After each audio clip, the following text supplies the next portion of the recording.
بہت زمانے پہلے کی بات ہے، زمین پر لوگ اللہ کو بھول چکے تھے۔ وہ درختوں، پتھروں اور اپنے بنائے ہوئے بتوں کو پوجنے لگے۔ ظلم، ناانصافی اور گناہوں کا راج تھا۔ اللہ تعالیٰ نے لوگوں کی ہدایت کے لیے ایک نبی بھیجا جن کا نام تھا حضرت نوح علیہ السلام۔ اللہ نے حضرت نوح علیہ السلام سے فرمایا، ہم نے نوح کو اس کی قوم کی طرف بھیجا تاکہ وہ اپنی قوم کو خبردار کرے۔ حضرت نوح علیہ السلام نے اپنی قوم کو برسوں اللہ کا پیغام سنایا۔ وہ دن میں، رات میں، چھپ کر اور اعلانیہ سب طریقوں سے لوگوں کو اللہ کی عبادت کی دعوت دیتے رہے۔ اے میری قوم، اللہ کی عبادت کرو، اس کے سوا تمہارا کوئی معبود نہیں ہے۔ میں تمہارے بارے میں ایک بڑے دن کے عذاب سے ڈرتا ہوں۔ لیکن لوگوں نے مذاق اڑایا، انکار کیا اور کہا، یہ تو ہم جیسے ہی انسان ہے، کچھ فرق نہیں۔ انہوں نے نوح علیہ السلام کو جادوگر، جھوٹا اور دیوانہ کہا اور ان پر ایمان نہ لائے۔ حضرت نوح نے 950 سال تک مسلسل دعوت دی۔ بے شک ہم نے نوح علیہ السلام کو اس کی قوم کی طرف بھیجا اور وہ ان کے درمیان 950 سال رہا۔ حضرت نوح علیہ السلام نے 950 سال تک مسلسل دعوت دی، لیکن بہت تھوڑے لوگ ایمان لائے۔ آخر کار حضرت نوح نے اللہ سے فریاد کی، اے میرے رب، میں نے اپنی قوم کو رات دن بلایا، لیکن ان کے بھاگنے کی ہی عادت بڑھ گئی۔ پھر اللہ تعالیٰ نے حضرت نوح کو ایک کشتی بنانے کا حکم دیا اور ہم نے نوح کی طرف وحی کی کہ تم ہماری نگرانی میں اور ہمارے حکم سے ایک کشتی بناؤ۔ حضرت نوح علیہ السلام نے لکڑیاں کاٹی،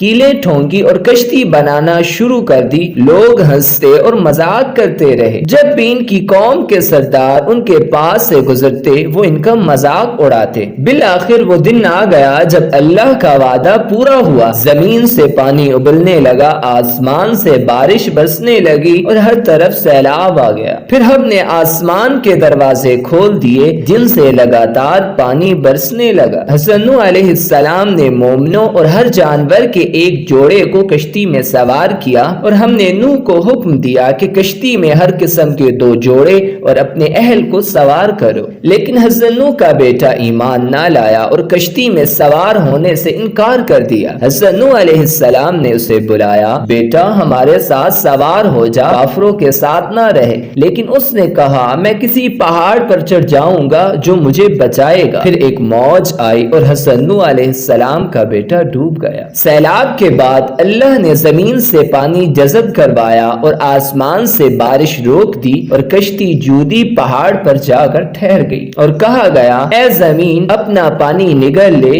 اور اے آسمان تھم جا، اور پانی خشک ہو گیا اور کشتی جودی پر ٹھہر گئی۔